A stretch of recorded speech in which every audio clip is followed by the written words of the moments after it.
প্রধানমন্ত্রী আজকে আসলেন, তার যে কর্মসূচি রয়েছে এবং আমরা দেখলাম যে প্রধানমন্ত্রী বেশ কিছুটা দেরিতে আসলেন, তার কারণ সম্পর্কে যদি দেখুন, মাননীয় প্রধানমন্ত্রী কেন দেরিতে এলে এই কারণ সম্পর্কে বলার মতো ধৃষ্টতা আমার নেই। মাননীয় প্রধানমন্ত্রী এত বড় 140 কোটি মানুষের দায়িত্ব তার মাথায়, তার হাতে, তো স্বাভাবিকভাবে নানা ধরনের কাজ চলে আসে।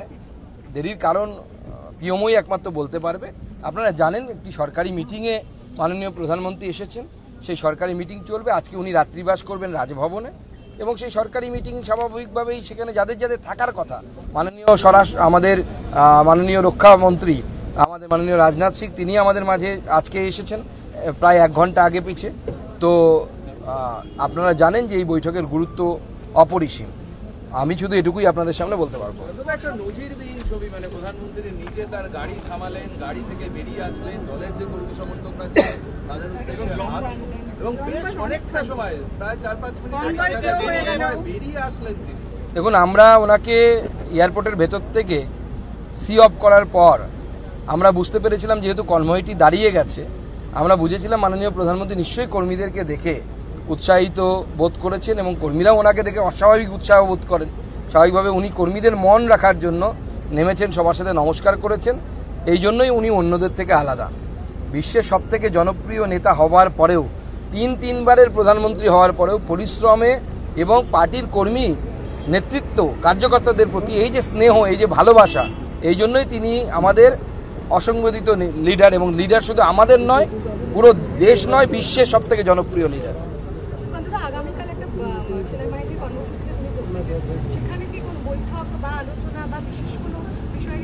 দেখুন, এটা একদমই কনফিডেন্সিয়াল ম্যাটার, সেখানে আমাদেরও কারো জানার কোনো বিষয় নেই। মাননীয় প্রধানমন্ত্রী এবং মাননীয় আমাদের রক্ষামন্ত্রী সেখানে থাকবেন, রাজনাথ সিংজি, এবং সেনার বিভিন্ন আধিকারিকরা থাকবেন। আমরা মিডিয়ার মাধ্যমেও এইটুকুই জানতে পেরেছি।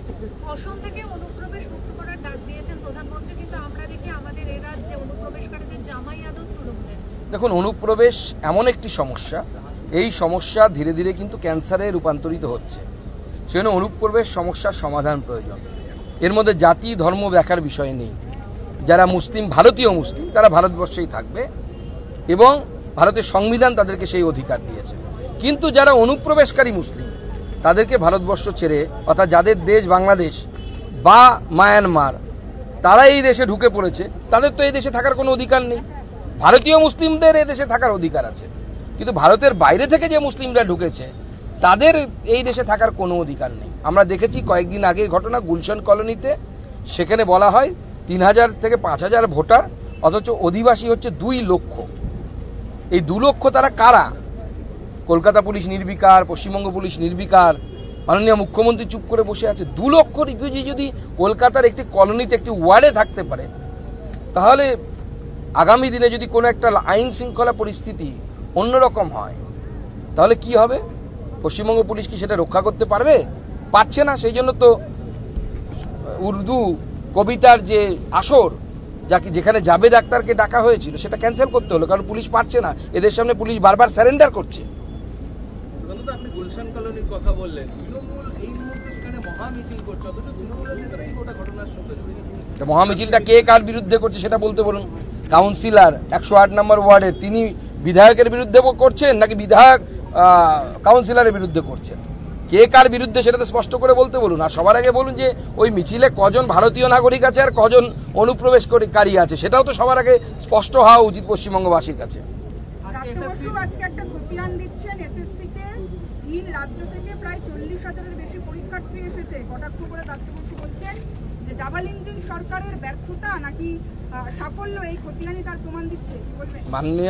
মাননীয় ব্রাত্য বসুকে বলুন যে পশ্চিমবঙ্গ থেকে পরিযায়ী শ্রমিক এক একটা জেলায় এর থেকে বেশি আছে।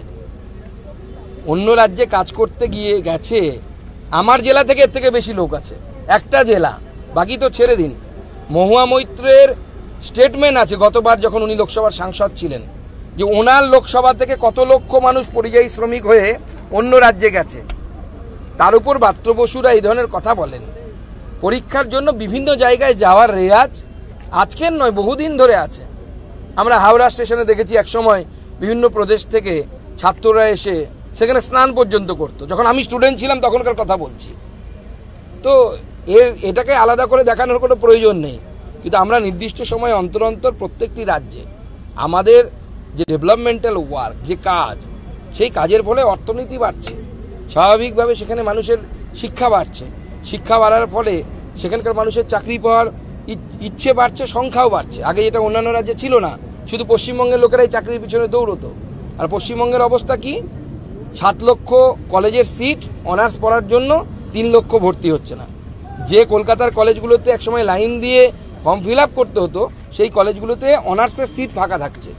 ব্রাত্যবাবুকে বলুন ওটা নিয়ে ভাবতে। কতজন পরীক্ষা দিতে এসছে এটা নিয়ে না ভেবে কলকাতার কলেজগুলো কেন সিট ভর্তি হচ্ছে না, কেন সেখানে ছাত্ররা ভর্তি হচ্ছে না, কেন চাকরির কথা তারা ভাবছে না, সেই বিষয়ে ভাবতে বলুন। ভূপেন হাজারিকাকে নিয়ে কংগ্রেসকে আক্রমণ করেছেন নরেন্দ্র মোদী, তাহলে কি মোদী জামানার আগে ভূপেন হাজারিকে বঞ্চনা করা হয়েছে, কি বলবেন? দেখুন, ভূপেন দা আমাদের সকলের শ্রদ্ধেয় একজন গায়ক। তাকে যেভাবে সম্বর্ধনা বা যেভাবে পুরস্কৃত করা উচিত ছিল, সেই ধরনের তো আমরা আগে দেখিনি।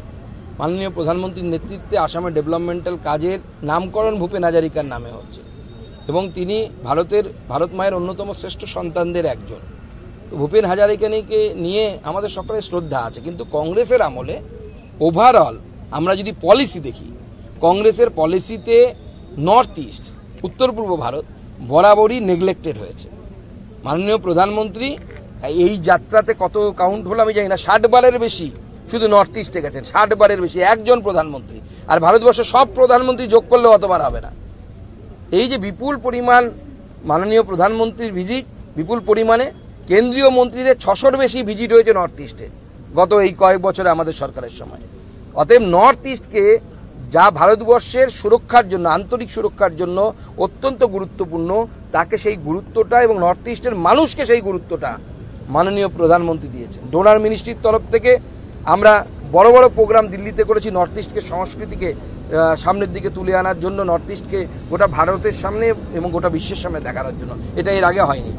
শেষ প্রশ্ন করবো, সেটা হচ্ছে যে আগামীকাল যে বৈঠক, আমরা দেখছি যে সাম্প্রতিককালে প্রতিবেশী দেশগুলোতে যে ধরনের অস্থিরতা, সেই জায়গায় দাঁড়িয়ে সেনাবাহিনীর সঙ্গে, 3 সেনাপ্রধানের সঙ্গে এবং যে বৈঠক, তার কতটা গুরুত্ব রয়েছে এবং পশ্চিমবঙ্গের নিরিখে আপনি এই বৈঠক? দেখুন, আমি আগেই বলেছি বৈঠকের গুরুত্ব অপরিসীম, কিন্তু এই ধরনের উচ্চ পর্যায়ের বৈঠক নিয়ে আমাদের কারোরই বাইরে কোনো মন্তব্য করা উচিত নয়। এর সাথে দেশের স্বার্থ জড়িত। ধন্যবাদ। মিমি চক্রবর্তী, তৃণমূলের প্রাক্তন সাংসদ, তিনি বেটিং অ্যাপের জন্য তাকে ইডি ডেকেছে, বেটিং অ্যাপ কেলেঙ্কারি বিষয়ে। যদি তিনি যুক্ত থাকেন তো ইডি ডাকবেই, এটাই স্বাভাবিক। আমি তো আগেই বলেছিলাম, তৃণমূল হচ্ছে নোংরা নর্দমা।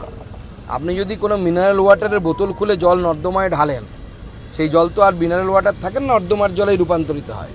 তো তৃণমূল কংগ্রেস এরকমই দল। ওখানে দেব থাকুক আর মিমি থাকুক বা শুভশ্রী থাকুক বা অন্য কেউ থাকুক, যেই যাবে সেই চোর হবে। চোরেদের দলে আবার অন্য কিছু হয় নাকি? সাধুদের তো এন্ট্রি নেই, চোরেদের দলে ওটাই লাগবে, আই কার্ড। ওটা আই কার্ড নিয়ে তবে না আপনি ঢুকবেন। আমরা এখানে গেছি, প্রক্সিমিটি কার্ড আছে। তো তৃণমূলে ঢুকতে গেলে চোরেদের কার্ড লাগবে। ধন্যবাদ।